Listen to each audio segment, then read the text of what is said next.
Welcome to the Crazy Cool Family Podcast with Don and Suzanne Manning. A podcast where we share with you great insights about everything family from over 30 years of parenting 7 kids and over a decade of equipping parents through our Crazy Cool Family ministry. So let us inspire and equip you to build your best family. Well, hello, Suze. Welcome to the podcast. Hello, Don. Glad to be here. Excited to talk about our topic today. Yeah, integrity. Yeah, creating character in our kids. And today's topic is, what was it? Integrity. That's a lofty word, wouldn't you say? What would you, how, let's talk about what's integrity. What does that mean? Like, if I were to tell my 1-year-old grandchild, you need to have integrity, chances are they're not going to get it. Yeah, but what age do you think they start to understand integrity? Oh, gosh. I don't know that even the 6-year-olds would. I think that we could start, by all means, teaching it to the 2-year-olds and the 3-year-olds. You could just say, you could tell that young child, what is integrity? It's doing what you say you're going to do. Oh, that's good. They good. can understand that. Yeah. So, I mean, that's not the definition of it, but it is an aspect of it. It's doing what being a man of character, doing what you say you're going to do, fulfilling your words. And, So that's part of it. They can understand concept. They can understand thoughts about integrity. So you can see integrity is a big word. So we're going to go through different ages of kids and how you teach integrity, how you instill. Let's don't talk about teach, because when you teach, we think about, we got a lecture. Mm-hmm. Really, you want to instill integrity in that you want them to adopt. My voice just went crazy. I want you to adopt. So we want you to. You want your child to adopt the value of integrity into their lives. You want them to do it because they want to, because they think it's valuable, and because it is something that they follow on their own. So and so along with that, I like that. I like the word instill. Another word that kind of resonates is cultivate this in your child's heart. So believing that integrity is there, believing that they want to do the right thing, but their selfish, sinful nature is going to take over, and they're going to take the lollipop, or they're going to do the thing that they're not supposed to do because their selfish drive is to do that. But believing that there is integrity in there, and we as the parent, we get to dig that out.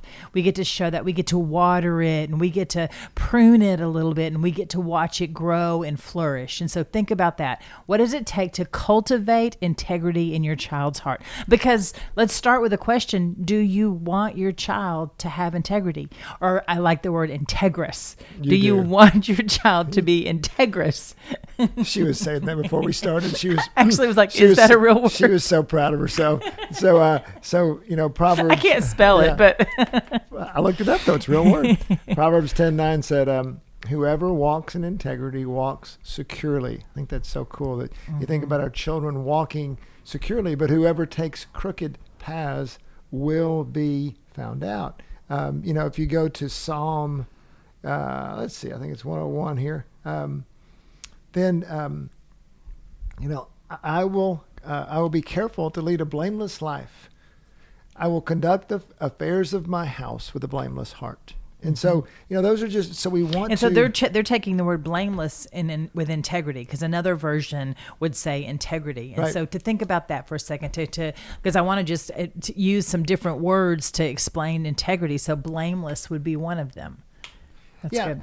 And when our children walk in integrity, they will have a better life. And that's what we want to instill in them and have them believe that. And also, just raising 7 kids, I will say that integrity is a long-term game.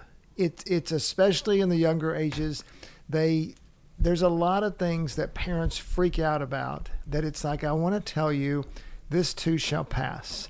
And what we're going to talk about towards the end of the podcast is how you handle those situations. Right. Actually will have influence on whether they continue down that.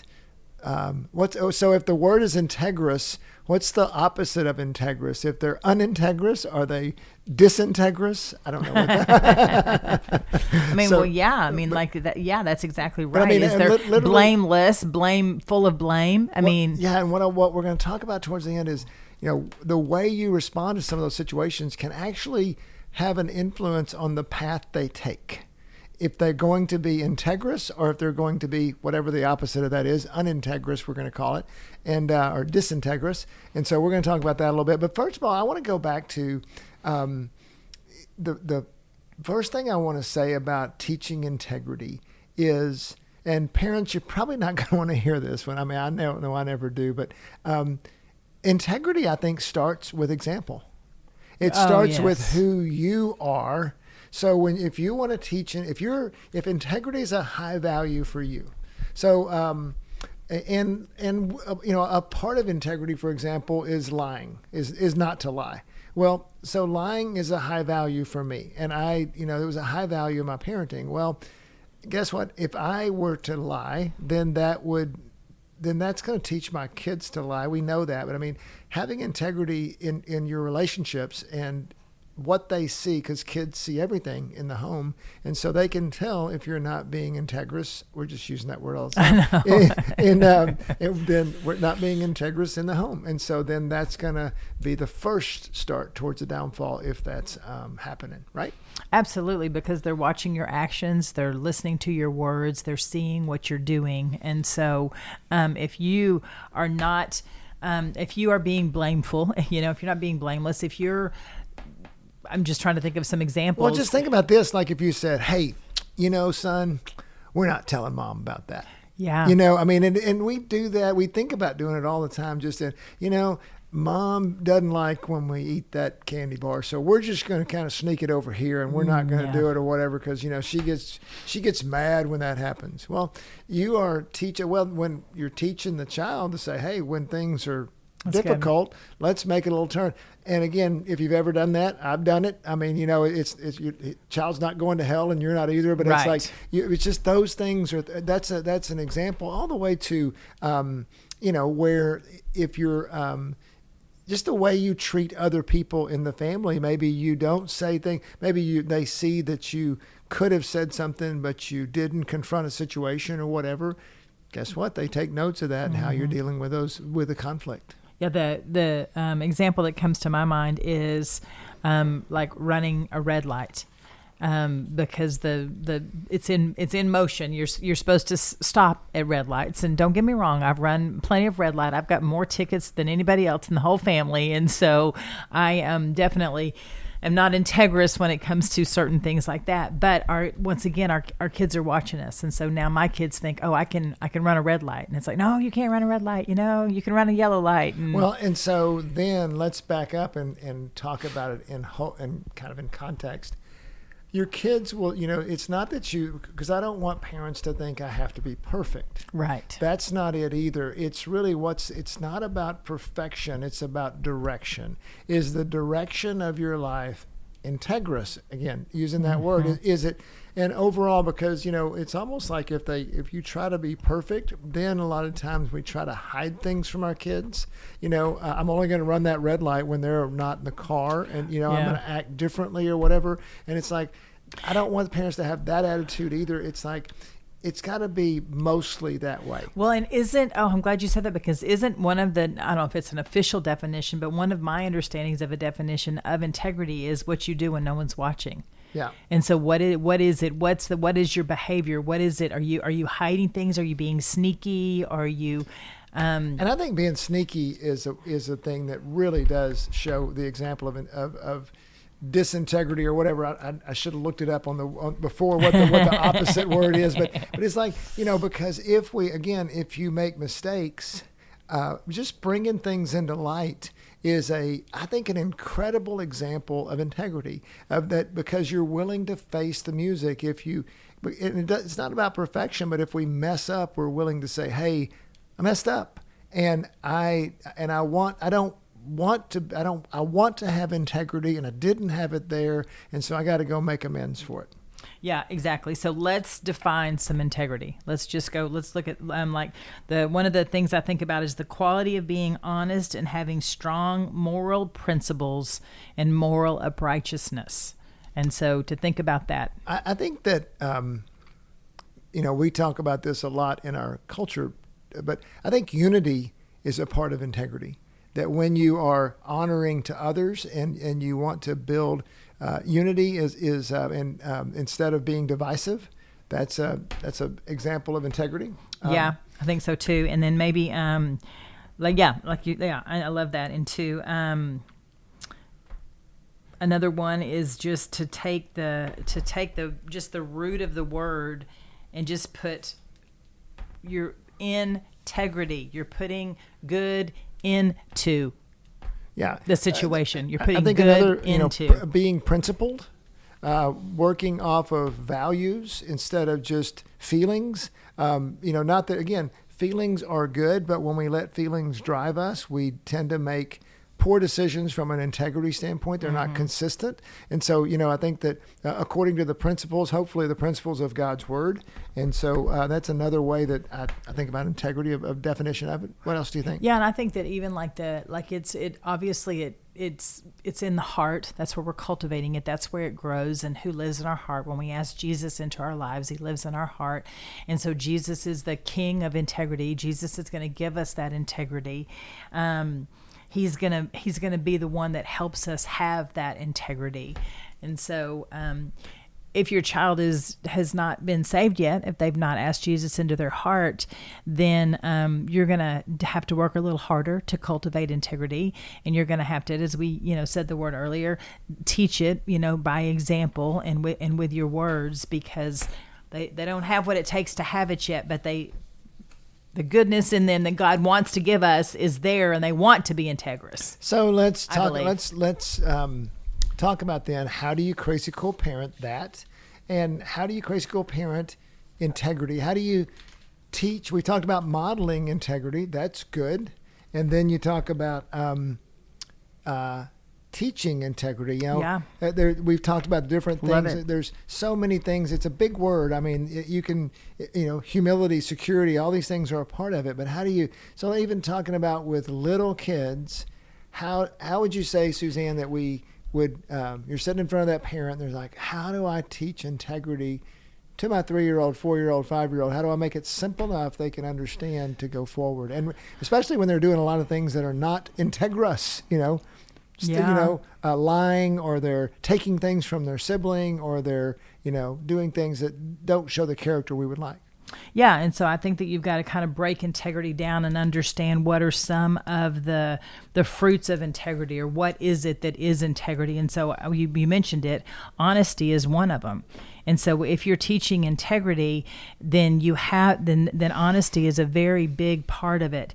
And so how do we teach honesty? Well, with a small child, I think I'm always so surprised at what good little liars they are, even from the beginning. I mean, they can totally look you in the eye and they can say, I didn't eat that, or I didn't break that, or I didn't do that. And you're like, yes, you did. It's all over your face. Or who broke it? It's only me and you here, and I didn't break it. So the proof is that their words are lying. Yeah. And then even were you running? Well, I wasn't. I was sort of running. I was kind of, my legs. I wasn't running fast. Yeah, my legs were moving, but I don't know if they were quite moving fast enough to be running.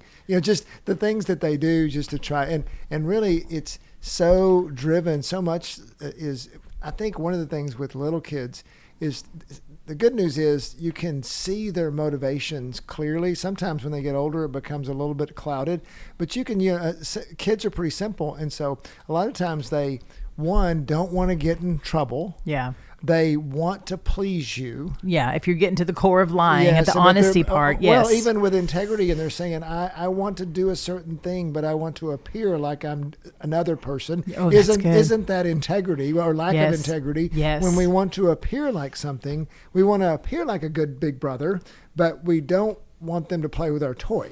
Yes. And so therefore we're going to do things, and then when it comes up, we're going to try to hide that when it does come up. We're going to do something that's hurtful, but then try to look like we did something good. Yeah, and so if we talk about that on honesty, if we talk about how to crazy cool parent that, then I would say the sentence, you're not being honest, or this doesn't seem like you're being honest, or where's the truth in here, and where's the lie in here, because, and then this sentence we need to add to our vocabulary, because we want to have integrity. Yeah. We want to be integrous, if you want to use my fancy word. And so you're now laying the foundation with your words by declaring that sentence into your home. We want to have integrity. We want to be integrous. To have integrity, then we would tell the truth. Yeah. Tell me again what happened in this situation, and give them another chance to say what it was. Also, I think with teaching integrity, I love, even like reading books that have, a lot of times with the little kids, we get to read books to them. And so often we think those books are just books, but they really, they really do remember the stories. And so what if you put books in your house that have Bible stories, things like that, just to sit down. So often, as a grandfather now, I'll go over to my kid's house or my kid's house, and the grandkids will immediately come up with a book and say, "Pops, read this to me." And it's like, wow, those are great ways to fill our kids with stories that are of others that are integrous, So that's so good. Yes, that if they're failing or if they're succeeding. Yeah, I mean, just think about the story of Jonah.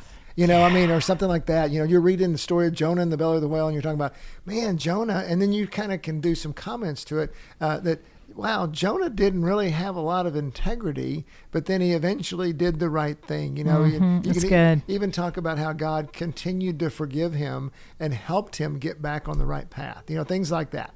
Yeah, and so that kind of connects with another fruit of integrity that you would want to teach, and that's wisdom over folly or over foolishness. I mean, Jonah's a perfect example of that. He was foolish. He was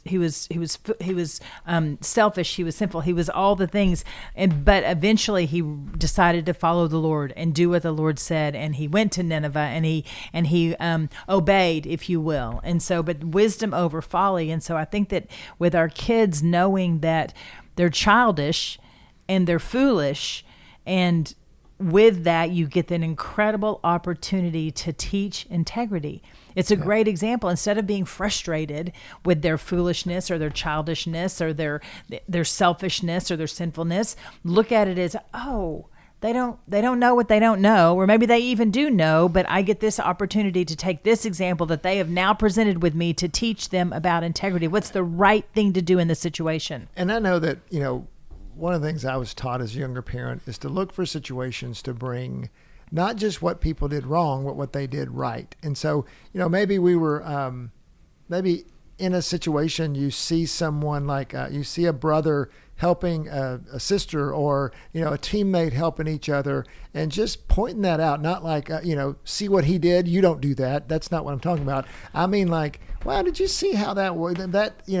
We were playing baseball against that team, and did you see what that one kid did? That, when the coach got onto him, or when coach got onto the kid, that kid went over and had compassion on him, or whatever. Yeah. Just when you notice things like that, and just pointing out life, and man, that was, and then you praise that, and also praise it in your kid, which is another thing you can do, is look for them to have integrity, and to point it out, and not just assume it's going to happen, but go, wow, that happened. And so you really, and think about this. This is a little subtle point of, when you're praising somebody else's kid, maybe don't have as much enthusiasm as when you praise your kid. I mean, because they're looking, I didn't measure up. I don't, but when your kid does something well and has integrity, man, I mean, like, fall down. That's amazing, because that's what you want. They're looking for things. Oh, wow, Dad really likes it when I am honest. Yeah. And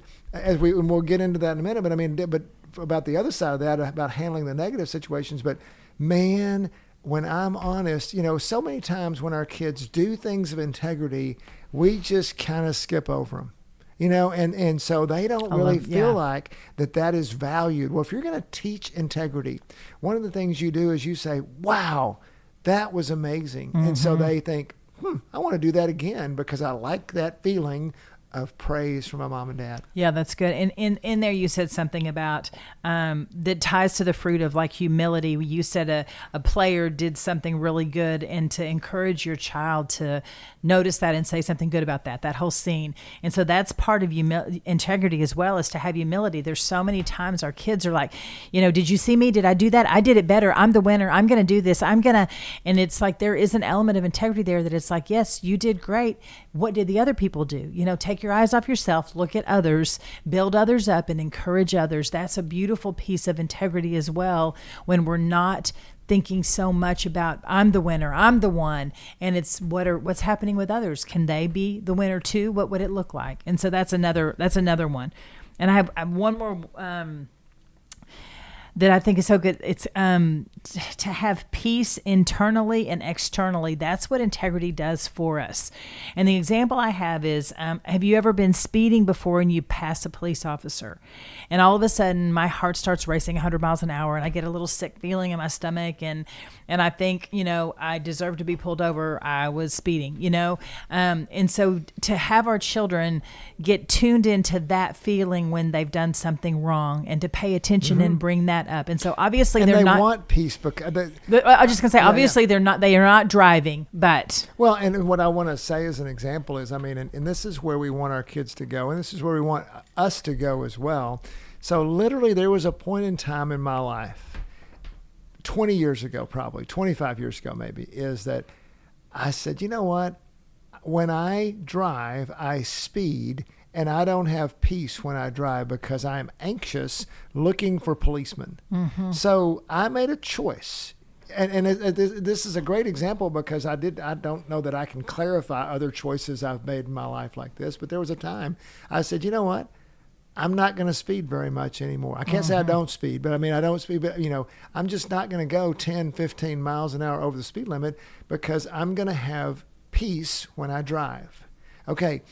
That's the decision. Now that was a good decision for me. Yay me. I did good.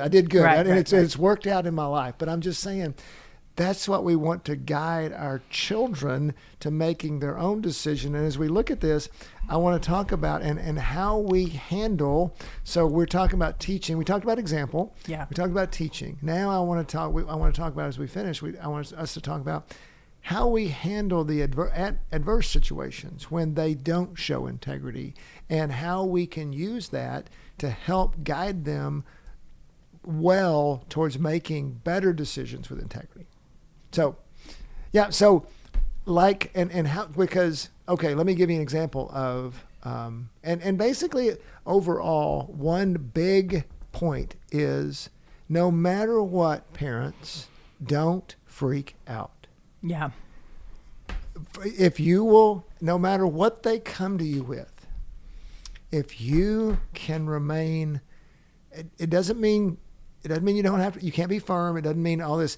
It does mean if you don't react as a parent, you don't get to freak out. Yeah. And so we say, don't react, respond. And I'll say this all the time to parents. If we could go in and say, that's what it's all about. Every situation that ever you're being presented with as a parent, that's what you're doing. That's your job, is to respond to them, is to write on their little lives what it looks like to have integrity, what it looks like to be honest, what it looks like to have peace, what it looks like to have joy, what it looks like to choose the right thing, to walk in wisdom. That's what we get to do. And so as soon as we react to the situation or freak out, then we lose that right because we've lost the respect of our kids, because they've gone in a downward spiral that they have a hard time getting out of because they let you down, because they don't feel like they're loved by you, because they've messed up so bad and they can't get out of it. And so if we can, as parents, we hold the control, if we can contain ourselves and use that control on ourselves, on our reaction, turn it into a response, now we have set up this perfect situation to invest in our kids and have that connection with them, to have that relationship with them, to help them be fill in the blank, wise, integrous, secure, confident, trustworthy. Really, and on the flip side, when we do freak out, we create an environment where they think they need to hide. And so think about it. what the enemy wants to do is to put the child, lack of relationship, wants to put the child on their own. And guess what? On their own, with their knowledge of the world at 7 years old, what kind of decisions do they make? Usually they're not great, or they talk to their peers, other people they feel like they can trust.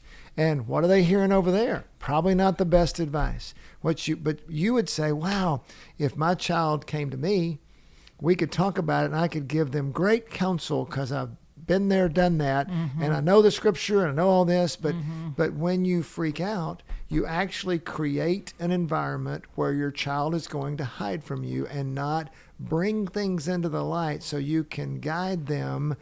And there's so many reasons we freak out. And it's not like you have to be perfect again. But when you have a pattern of freaking out, then those kids, your kids, are going to by nature hide from you.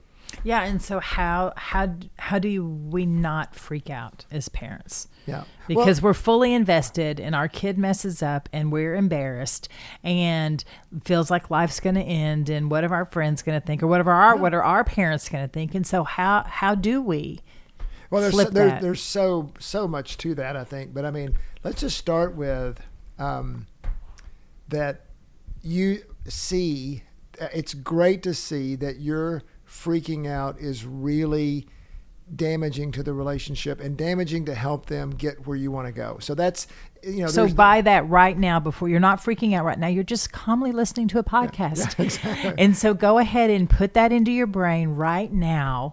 Just think, okay, the next opportunity that gets presented to me, I'm going to choose not to freak out. So now you've got the information. Okay, yeah. What else? I mean, there's another part of it that you were talking about being embarrassed. I mean, we get our worth from God, not from what people think. So it's another one. There's a great lesson in that to say that what my kid does not, and what people think of me. Why does your kid lie? Well, he doesn't want you to think bad of him. Why do we freak out? Because we don't want people to think bad of us. I mean, we're just like the kid. And so if we want them to overcome it, we've got to instill in them the same things that we got to instill in ourselves if we're going to do it, if we're going to handle and not freak out. So that's what I'm saying. It's kind of multi-layered, but the first thing, so I think about just kind of an initial, like stop and count to 10 thing is just to know that your freaking out is damaging your ability to reach your child's heart. So knowing that, and I love that, and in the moment, stop and count to 10 and reclaim that thought that you're thinking right now during this, as you're listening to this podcast. So reclaim that in the moment, count to 10. And then I would say another one too is to evoke empathy. Remember what it was like when you were a child and you did something that was probably very, very similar to that. Very, very, maybe not the exact same thing, but the exact same results. Yeah. And going back to the first one, I mean, even I was just thinking that like, I've had moments with my kids that I've gone, I need you to leave me right now. I need you to go somewhere else because I'm not going to like what I'm about to say. So I'm going to take about 5 or 10 minutes and I'm going to go think about this and we're going to talk about it again. And get your self-control and calm down. Yeah. Or if the child is out of control, then you can do the same thing too. Instead of matching their lack of control in the situation, then you can say, okay, you know what? Let's take a break. Let's everybody, calm down. But then let's say, and so many times things, and this is why if you read through the New Testament, especially, so many times anger is in those list of terrible sins. You think about like it's usually something having to do with sexual immorality and all that, but usually there's anger, there's jealousy, there's malice, and that's because God sees that anger is so. And just like think about this, your rage, your anger, you're losing it, whatever it is, God equates that with like sexual immorality as relationship damaging things. And so if we can think about that, that was a big deal for me, especially with my daughters, just thinking about that, it was even looks, tone. It wasn't just freaking out and yelling. I mean, it was. Yeah, you were not much of a yeller. Yeah, but they thought I was mad at them, and so, your countenance. Yeah. But there was, know so that. I think it's, But I think if you can get through that, now let's go to the other side of it. When you bring that child to you and you're like, wow, you know what? Man, it really seems like you're not telling the truth there. Mm-hmm. Hear that tone. I don't like it. It feels like you're not telling the truth. Now, tell me what happened again. That's good. Instead of, oh my goodness, you are so lying. Just and that freak out tone that comes out of it.